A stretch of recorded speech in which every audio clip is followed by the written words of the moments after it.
जब मैं काम से घर वापस आया तो मेरे बच्चों ने शोर मचाया हुआ था। मेरी बीवी उस वक्त किचन में काम कर रही थी, हाल से बेहाल हुई थी। उसे देखकर मुझे बहुत ज़्यादा गुस्सा आया। तुम जानती हो कि जब मैं काम से घर वापस आऊँ तो मुझे घर साफ सुथरा चाहिए, बच्चों का शोर शराबा नहीं चाहिए। बंदा सारा दिन काम करके घर आता है, घर सुकून करने के लिए आता है, मगर तुम जैसी फूहड़ औरतें शोहर का सुकून दरम भरम करके रख देती हैं। मेरी बीवी भागते हुए मेरे पास आई थी, पानी का गिलास ला कर रखा तो मैंने एक बार फिर से उसे गुस्से से देखा था। तुम जानती हो कि मुझे आते साथ चाय की तलब महसूस होती है। तुम पानी का गिलास उठाकर लेकर आके चाय बना कर लाओ मेरे लिए। मेरे घर में आते ही हर तरफ जैसे अफरा तफरी मच गई थी। बच्चे भी बहुत ज़्यादा खौफजदा नजर आने लगे और ये सब देखकर मैं मुस्कुरा दिया था। मुझे घर वालों पर इसी तरह रौब जमाना अच्छा लगता था। जब बच्चे मेरे सामने खौफ से गर्दन झुका लेते तो ये देखकर मेरा जैसे सेरों खून बढ़ जाता था। मैंने देखा था कि जिन बच्चों को बचपन में ही बेजा आज़ादी लाड प्यार दे दिया जाता है वो बड़े होकर ना अपने घर वालों की बात मानते हैं और ना उनकी खिदमत करते हैं। इसीलिए उन्हें बचपन से ही लगाम देनी चाहिए। मेरे बाप ने मुझ पर बहुत सख्ती की थी। यही वजह थी कि मैंने भी अब वही रवैया अपने बच्चों के साथ भी रवा रखा हुआ था। थोड़ी देर गुजरी थी जब अम्मा के बीच चिंगाड़ने की आवाज़ें आने लगी। अरे बेटा, तुम काम से आ गए हो? बहू ने तुम्हें खाना दिया? एक तो मैं इस लड़की से बहुत तंग हूँ। जब तक कोई बात इसे बार बार बताई न जाए इस पर असर ही नहीं होता। न जाने माँ बाप ने कैसी तरबियत की है इसकी। फूहड़ औरत हमारे सर पे डाल दी।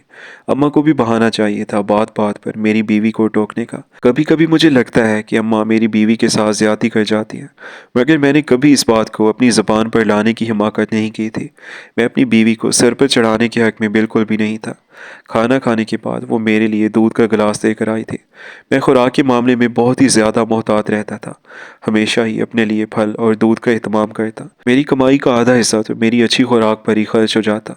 जब कभी मेरी बीवी इस बारे में बात करती तो मैं उसे गुस्से से डांट दिया करता कि मैं घर का कमाऊ मर्द हूँ। अगर मैं अपनी सेहत का ख्याल नहीं रखूँगा, अच्छी खुराक नहीं खाऊंगा, तो मैं काम कैसे करूँगा?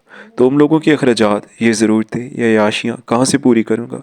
मैंने कभी अपनी बीवी से उसकी ज़रूरत के बारे में सवाल नहीं किया था कि वो कैसे अपनी ज़ाती ज़रूरतों को पूरा करती है। मैं उसके हाथ में बस घर के ज़रूरी सामान के पैसे ला कर रख दिया करता और कभी कभी तो सामान भी सारा खुद ही लेकर आता। और अगर उसे पैसे देता तो एक एक पाई का हिसाब लिया करता था। और अगर मुझसे कभी इससे हिसाब लेने में भूल चूक हो जाती तो ये काम मेरी अम्मा बहुत अच्छे तरीके से अंजाम दे लेती। अम्मा भी हर बात में मेरी हमनवा थी। अरे बेटा, अपनी सेहत का खुद ख्याल नहीं रखोगे तो फिर और कौन रखेगा? अगर खाओगे नहीं तो जान कैसे बनेगी? और ये जो इतनी आफतें तुम्हारी बीवी ने पैदा की हुई हैं, इनका भी कल जहेज तैयार करना है, इन्हें घर से रुखसत करना है। अगर आज ही मदारा करोगे तो कल ये सब कैसे होगा? अम्मा मेरी दोनों बेटियों की तरफ इशारा करती, जो दोनों मुझे देखते ही अपने कमरे में गुम हो जाती थी। उन्हें देखकर एक कहर भरी नज़र मैंने भी उन पर डाली थी। मुझे लगता था कि मेरी बीवी मेरे साथ जिद करती है, जैसे उसने जानबूझकर ये बेटियां पैदा की हैं ताकि वो मेरे बोझ में, मेरी जिम्मेदारियों में इजाफा कर सके। मैं हमेशा से ही खुद गर्ज वाक़ हुआ था। अपनी ज़ात से आगे मुझे ना कुछ दिखाई देता था ना सुनाई देता था। जब मेरी बीवी पहली बार माँ बनने वाली थी तब उसने मुझसे अच्छे फल फ्रूट खाने की ख्वाहिश का इजहार किया। तब मैंने अपनी बीवी के मुंह पर एक ज़ोरदार थप्पड़ जड़ दिया था। अगर मैं तुम्हारी फरमाइशें पूरी करूँगा तो ज़रूरतें कहाँ से पूरी करूँगा? मैंने उसे डरा धमका कर खामोश करवा दिया था। उस दिन के बाद से मेरी बीवी ने कभी मुझसे फरमाइश नहीं की थी और ये देखकर मेरा सीना खुशी से चौड़ा हो जाता था। मेरी बीवी के भाई अक्सर घर में आते तो चुपके से अपनी बहन की मुट्ठी में कुछ पैसे दबा कर चले जाते थे। अगर तो कभी मैं उन्हें ये पैसे देते देख लेता तो अपनी बीवी की खूब ही क्लास देता कि वो अपने घर वालों के सामने मेरी बुराइयां करती है और उन्हें बताती है कि मैं उसके खर्चात नहीं उठाता। तो दूसरी तरफ मैं चुपके से उससे पैसे भी वसूल कर लिया करता था। मेरी बीवी तो मुझे गुस्से में देख कर ही सहम जाती। मेरी किसी बात से इख्तलाफ करना, मुझे इनकार करना तो उसने सीखा ही नहीं था और ना ही मैंने उससे इतनी ज़रूरत अता की थी। अब तो इस घर में आए हुए उसे 12 साल गुजर चुके थे और अब भी उसमें कभी मुझे इनकार करने की हिम्मत पैदा नहीं हुई थी। दिन गुजरते रहे और मेरा ये रोब दबदबा वक्त के साथ साथ एक आनी दीवार की सूरत इख्तियार कर गया था। मुझे अपने घर में एक बादशाह की सी हैसियत हासिल थी जिसके सामने किसी को दम मारने की मजाल नहीं थी। मेरी बेटियों की उम्रें बढ़ रही थी मगर मेरे लिए वो आज भी महज एक बोझ और जिम्मेदारी के सिवा कुछ नहीं थी।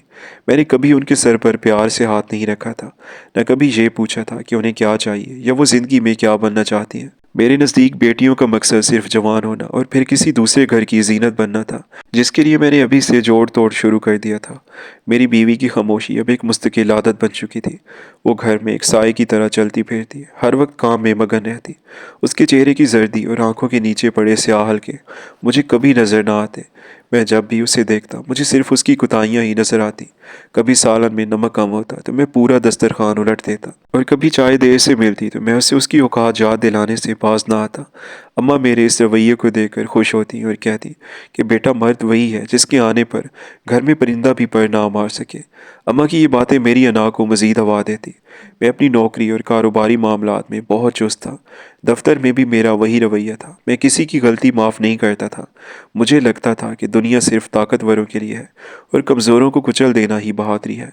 मेरी सेहत अभी तक काबिल रश्क थी क्योंकि मैं अपनी खुराक पर कभी समझौता नहीं करता था। देसी घी, खालिस दूध और बेहतरीन फल सिर्फ मेरी ज़ात के लिए मखसूस थे। मेरी बीवी और बच्चों के लिए दाल सब्ज़ी भी गनीमत थी और मैं इसे भी उन पर एहसान समझता था।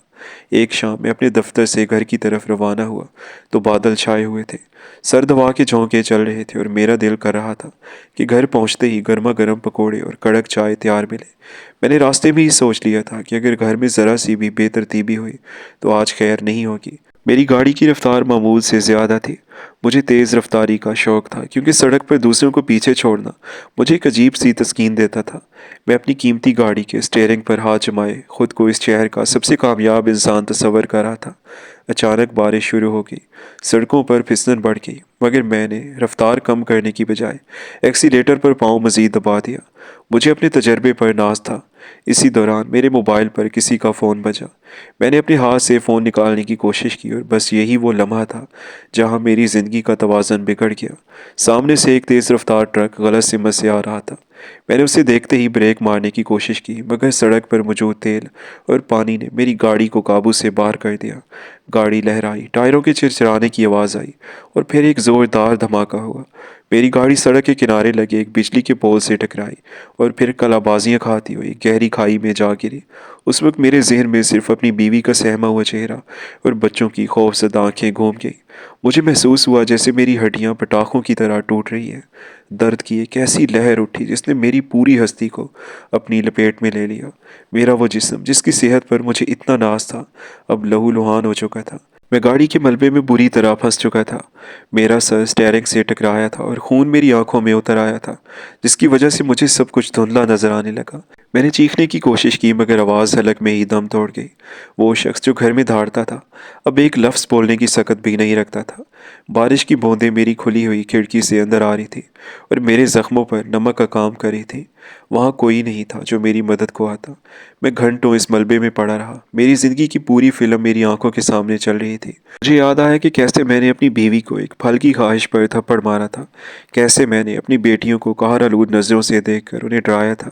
मुझे अपनी माँ की वो बातें याद आने लगी जो वो मेरी बीवी को सुनाती थी और मैं खामोश रहकर उनकी हौसला अफजाई करता था। आज पहली बार मुझे एहसास हुआ कि बेबसी किसे कहते हैं। मैं जो खुद को खुदा समझ बैठा था अब एक हरकत करने के काबिल भी नहीं था। कुछ देर बाद सड़क से गुजरने वाले लोगों ने गाड़ी की लाइटें देखी और शोर मचाया। लोग जमा होने लगे मगर मैं होशो हवास खो रहा था। मुझे बस इतना याद है कि कुछ लोग कटर लेकर आए और गाड़ी का लोहा काट कर मुझे बाहर निकाला गया। मुझे स्ट्रेचर पर डाला गया तो मुझे अपनी रीढ़ की हड्डी में शदीद तकलीफ़ महसूस हुई, जैसे किसी ने गर्म सलाखें मेरी पीठ में पेवस्त कर दी हों। एम्बुलेंस का सायरन मेरे कानों में गूंज रहा था, मगर मेरे जहन में सिर्फ एक ही सवाल था, क्या अब वो सब मेरी खिदमत करेंगे जिन पर मैंने जुल्म किया था? क्या वो मुझसे बदला लेंगे? हॉस्पिटल पहुंचने तक मैं नीम बेहोशी की हालत में था। डॉक्टरों की भागदौड़, मशीनों की बीप और अद्वियात की बो ने मुझे घेर लिया था। ऑपरेशन थिएटर में ले जाने से पहले मैंने एक झलक अपनी बीवी को देखा, जो हाँफती कांपती वहाँ पहुंची थी। उसके दुपट्टे का पल्लू उसके हाथों में दबा हुआ था और वो बुरी तरह से रो रही थी। वही औरत जिसे मैंने कभी इज्जत नहीं दी आज मेरे लिए तड़प रही थी। मेरे अंदर की अना अभी भी जिंदा थी। मैं सोच रहा था कि ये सब दिखावा है, मगर मेरी हालत ऐसी नहीं थी कि मैं कुछ कह पाता। डॉक्टरों ने मेरी जान तो बचा ली, मगर मुझे होश आया तो मालूम हुआ कि कुदरत ने मुझसे मेरी वो चीज़ छीन ली है जिस पर मुझे सबसे ज़्यादा गुरूर था, मेरी ताकत। डॉक्टर ने मेरी बीवी को बताया कि रीढ़ की हड्डी पर शदीद चोट आई है, जिसकी वजह से मेरे जिस्म का निचला हिस्सा मफलूज हो चुका है। मैं अब कभी अपने पैरों पर खड़ा नहीं हो सकूंगा। ये सुनते ही मेरे पैरों तले से ज़मीन निकल गई। मैं जो घर में रोब से चलता था, अब एक बिस्तर का मोहताज हो चुका था। वार्ड में शिफ्ट होने के बाद जब मैंने खुद को सफ़ेद चादरों के दरमियान बेबस पाया, तो मुझे अपने इर्द गिर्द की दीवारें कैद खाना लगने लगी। मेरी माँ मेरे सराहने बैठी रो रही थी, मगर अब उनकी बातों में वो पहले जैसा दबदबा नहीं था। मेरी बेटियां कमरे के कोने में दबकी खड़ी थीं। उनकी आंखों में अभी भी वही पुराना खौफ था, मगर अब इस खौफ के साथ साथ एक अजीब सी खामोशी भी थी। मेरी बीवी मेरे पाँव दबाने की कोशिश कर रही थी, वही पाँव जब मुर्दा लकड़ी की तरह बेजान थे। कई हफ्ते हॉस्पिटल में गुजर गए। मेरी वो खुराक, वो अयाशियाँ सब धरी की धरी रह गईं। अब मैं वही दलिया और उबले हुए खाने खा रहा था जिन्हें मैं कभी हकारत से देखता था। एक दिन जब मेरी बीवी मुझे खाना खिला रही थी, तो मैंने उसकी आंखों में देखा, वहाँ कोई नफरत नहीं थी, बल्कि एक अजीब सा दुख और हमदर्दी थी। मुझे गुस्सा आया। मैं चाहता था कि वो मुझ पर चिल्लाए, मुझसे बदला ले, मुझे वो सब याद दिलाए जो मैंने उसके साथ किया था, मगर उसकी वो खामोशी मुझे मज़ीद अज़ियत दे रही थी। घर वापसी का दिन आया तो मुझे सहारों के ज़रिए गाड़ी में बिठाया गया। जब मैं अपने घर की दहलीज पर पहुंचा तो मुझे वो मंज़र याद आया जब मैं काम से वापस आता था और सब सहम जाते थे। आज मैं वापस आया था, मगर एक लाचार गुठली की सूरत में। मुझे मेरे कमरे में लेटाया गया। अम्मा अब भी वही पुरानी बातें करती थी। बेटा घबराओ नहीं, ये तो आजमाइश है, बहू है ना तुम्हारी खिदमत के लिए। मगर मैं जानता था कि अब हालात वो नहीं रहे। मेरी बीमारी ने घर के माली हालात को भी मुतासिर करना शुरू कर दिया था। वो पैसे जो मैंने बड़ी मुश्किल से जोड़ रखे थे, अब डॉक्टरों और अद्वियात की नज़र हो रहे थे। मेरी बीवी, जिसे मैंने कभी एक एक पाई का हिसाब देने पर मजबूर किया था, अब वही घर का निज़ाम चला रही थी। उसके भाई अब ज़्यादा कसरत से आने लगे थे, और अब वो छुप कर नहीं बल्कि खुलम खुला अपनी बहन की मदद करते। मैं अपने बिस्तर पर लेटा ये सब देखता रहता, मगर मेरी ज़बान पर ताले लग चुके थे। मेरी वो जुर्रत, वो रोब, वो गुस्सा, सब इसे एक्सीडेंट ने छीन लिया था। एक रात मुझे प्यास लगी। मैंने आवाज़ देना चाही, मगर मेरी आवाज़ इतनी कमज़ोर थी कि बाहर कमरे तक ना पहुंच सकी। मैंने खुद उठने की कोशिश की, मगर मेरा निचला धड़ जैसे पत्थर का हो चुका था। मैं वहीं बिस्तर पर तड़पता रहा। थोड़ी देर बाद मेरी बीवी कमरे में आई। उसे शायद मेरी बेचैनी का एहसास हो गया था। उसने खामोशी से मुझे पानी पिलाया और मेरा सर सीधा किया। उस वक्त मुझे महसूस हुआ कि जिस औरत को मैं पहाड़ और फूहड़ कहता था, वही आज मेरी सबसे बड़ी ढाल बनी हुई थी। मगर मेरी अना अभी पूरी तरह मरी नहीं थी। मैं सोचता था कि जैसे ही मैं थोड़ा बेहतर होऊंगा, मैं दोबारा वही पुराना रोब बहाल कर लूँगा। मुझे क्या मालूम था कि ये तो सिर्फ आगाज़ है। अभी तो वो वक्त आना बाकी था जब मुझे अपनी बेटियों के सामने हाथ फैलाने पड़ेंगे। अभी तो वो लम्हे आने बाकी थे जब मुझे एहसास होना था कि जिस मर्दानगी पर मैं नाज करता था, वो दरअसल दूसरों की तस्दीर में नहीं, बल्कि उनकी हिफाजत में थी। एक्सीडेंट के बाद के ये चंद महीने मेरे लिए सदियों पर मुहित थे। बिस्तर पर लेटे लेटे मैं छत के पंखे को घूमते देखता रहता और सोचता कि क्या वाकई इंसान इतना बेबस हो सकता है? क्या वाकई मेरी बादशाहत इतनी जल्दी ख़त्म हो सकती थी? मेरी माँ अब भी मेरी बीवी को टोकती, मगर अब उनकी बातों में वो असर नहीं रहा था, क्योंकि अब घर का कमाने वाला बेटा मजदूर हो चुका था। अब सारा बोझ उस बहू पर था जिसे वो हमेशा बोझ समझती थी। बिस्तर की लाचारी और मजदूरी ने मेरे अंदर की फिरौनियत को अंदर ही अंदर झुलसाना शुरू कर दिया था। वो शख्स जो कभी पूरे घर को अपनी उंगली के इशारे पर नचाता था, अब एक गिलास पानी के लिए भी दूसरों की आहट का मुंतज़िर रहता। घर के माली हालात तेज़ी से बिगड़ने लगे थे। मेरी अद्वियात के खर्च और घर के राशन ने वो जमा पूंजी ख़त्म कर दी थी जिसे मैं अपनी कामयाबी का गुरूर समझता था। एक सुबह मैंने देखा कि मेरी बीवी, जो कभी घर से बाहर कदम निकालने से पहले 100 बार मुझसे डरती थी, उजले मगर पुराने कपड़े पहनकर तैयार खड़ी थी। उसने मेरे सराहने पानी का जग और दवाइयाँ रखी और बहुत धीमे लहजे में कहा, मैं काम ढूंढने जा रही हूँ। अब गुजारा मुश्किल हो गया है। बच्चों की फीसें भी रहती हैं और आपका इलाज भी ज़रूरी है। मैं कुछ कहना चाहता था, उसे डांटना चाहता था, उसे उसकी औकात याद दिलाना चाहता था, मगर मेरी ज़बान ने साथ ना दिया। वो खामोशी से निकल गई। कुछ दिन गुजरे तो वो रोज़ाना सुबह 9 बजे निकलती और शाम ढले थकी हारी वापस आती। उसके वापस आते ही मेरी माँ के जहरीले जुमलों का सिलसिला शुरू हो जाता। अम्मा मेरे पास आकर बैठती और दबी ज़बान में मेरे कान भरना शुरू कर दी। अरे बेटा, देख रहे अपनी बीवी के लक्षण, अब उसे बाहर की हवा लग गई है। पहले तो डरती, अब तो देखो कैसे बन सवर कर निकलती है। मुझे तो दाल में कुछ काला लगता है। ये जवान औरत सारा दिन बाहर कहाँ रहती है, किससे मिलती है? कहीं ऐसा तो नहीं कि तेरी मजदूरी का फ़ायदा उठाकर इसने अपना कोई चक्कर चला लिया हो? अम्मा की बातें मेरे दिल में आग लगा देती। میرا وہی پرانا شک اور مردانہ انا دوبارہ جاگ اٹھی۔ مجھے لگا کہ شاید اماں ٹھیک کہہ رہی ہیں۔ میں بستر پر لیٹا لیٹا سارا دن یہی سوچتا رہتا کہ وہ عورت جو میرے سامنے آنکھ نہیں اٹھاتی تھی اب باہر کی دنیا میں کیا گل کھلا رہی ہوگی۔ میری خاموشی اور مزدوری نے مجھے ایک ذہنی مریض بنا دیا تھا۔ جب وہ شام کو واپس آتی اور میرے پیر دبانے لگتی تو مجھے اس کے ہاتھ چھوتے ہوئے بھی گھن آتی۔ مجھے لگتا کہ یہ ہاتھ کسی اور کے لیے سجے ہوں گے۔ اس کے تھکے ہوئے چہرے کو دیکھ کر مجھے ہمدردی نہیں بلکہ غصہ آتا کہ یہ تھکن شاید کسی اور کی خاطر اٹھائی گئی ہے۔ ایک دن اماں نے حد ہی کر دی۔ وہ میرے بستر کے پاس آ کر رونے لگی۔ بیٹا میری بات مان، اس کا پیچھا کروا۔ آج میں نے اسے گلی کے موڑ پر ایک گاڑی کے پاس کھڑے دیکھا تھا۔ محلے والے باتیں کریں، ہماری خاندانی عزت خاک میں مل رہی ہے۔ میں تل ملا کر رہ گیا۔ میرے پاس کوئی راستہ نہیں تھا۔ میں نے اپنے ایک پرانے دوست کو فون کیا جس پر مجھے بھروسہ تھا کہ وہ میری بات راز میں رکھے گا۔ میں نے اسے روتے ہوئے اپنی حالت بتائی اور اسے التجا کی کہ کل وہ میری بیوی کا پیچھا کرے اور مجھے سچ سچ بتائے۔ اگلے دن دوست کا فون آیا۔ اس کی آواز میں ایک عجیب سی لرزش تھی۔ اس نے کہا، یار میں نے تمہاری بیوی کا پیچھا کیا ہے۔ وہ شہر کی دوسری طرف ایک زیر تعمیر عمارت کے پاس جاتی ہے۔ تم خود دیکھنا چاہو گے۔ میں نے کسی طرح ہمت جمع کی اور اپنی وہ ویل چیئر نکالی جسے میں نفرت کی نگاہ سے دیکھتا تھا۔ میں نے ٹیکسی منگوائی اور اماں کے ساتھ اس جگہ پہنچ گیا جہاں میرے دوست نے بتایا تھا۔ جب میں وہاں پر پہنچا تو دھوپ اپنی تمازت پر تھی۔ ہر طرف دھول، مٹی اور سیمنٹ کے ڈھیر تھے۔ دور ایک بڑی عمارت بن رہی تھی۔ میں نے ویل چیئر پر بیٹھے دور سے دیکھا۔ میری نظریں اسے ڈھونڈ رہی تھی جسے میں بد کردار ثابت کرنے آیا تھا۔ اچانک میری نظر ایک عورت پر پڑی جس نے سر پر بڑا سا دوپٹہ لپٹا ہوا تھا اور اس کے اوپر اینٹوں کا ایک بھرا ہوا توا وزنی برتن رکھا تھا۔ اس کے کپڑے مٹی سے اٹے ہوئے تھے۔ اس کا چہرہ پسینے اور گرد و غبار سے پہچان میں نہیں آ رہا تھا۔ میں نے غور سے دیکھا، وہ میری بیوی تھی۔ وہی عورت جسے میں نے 13 سال تک ایک قیدی بنا کے رکھا، جسے میں نے کبھی اچھا پھل کھانے نہیں دیا، جسے میں نے ہمیشہ بوجھ کہا۔ وہ تپتی دھوپ میں مزدوروں کے ساتھ اینٹیں ڈھو رہی تھی۔ وہ ایک ایک اینٹ اٹھا کر اوپر والی منزل تک لے جا رہی تھی۔ اس کے نازک ہاتھ جو کبھی صابن کی جھاگ سے بھی ڈرتے تھے آج کھردرے سیمنٹ اور بھاری اینٹوں سے زخمی ہو رہے تھے۔ میں نے دیکھا کہ وہ ایک لمحے کے لیے رکی، اپنا دوپٹہ سیدھا کیا اور اپنی قمیض کی جیب سے ایک چھوٹی سی کاغذ کی پڑیا نکالی۔ اس نے اسے کھولا۔ شاید اس میں 2-4 سوکھے ہوئے چنے تھے۔ اس نے وہ کھائے اور دوبارہ اینٹیں اٹھانا شروع کر دیں۔ یہ سب دیکھ کر میرے سینے میں جیسے کسی نے خنجر اتار دیا ہو۔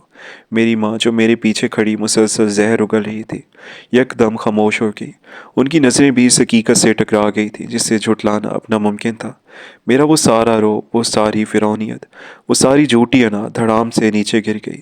مجھے وہ دن یاد آیا جب میں اپنی خوراک پر ہزاروں روپے اڑاتا تھا اور اسے ایک ایک پائی کے لیے ترساتا تھا، اور آج وہی عورت میرے علاج کے لیے، میری ادویات کے لیے اپنی مامتا اور اپنی وفا کو اینٹوں کے بوجھ تلے دبا رہی تھی۔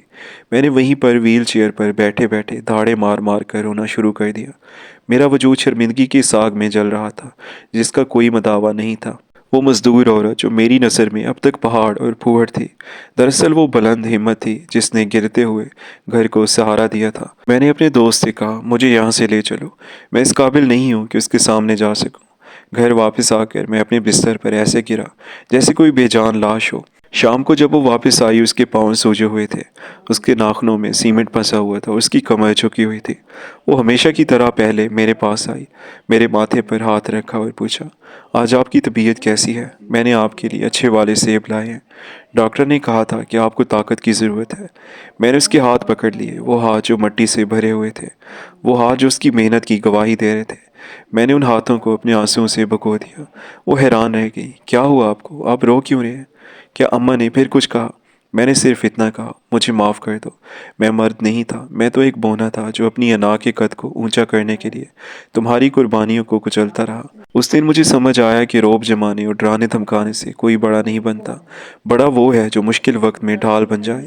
میں اپنی نظروں میں اتنا گر چکا تھا کہ مجھے لگ رہا تھا کہ شاید اب میں کبھی خود سے نظریں نہیں ملا پاؤں گا۔ وہ خاموشی سے مسکراتی اور بولی، آپ میرے بچوں کے باپ ہیں، آپ کی خدمت کرنا میرا فرض ہے۔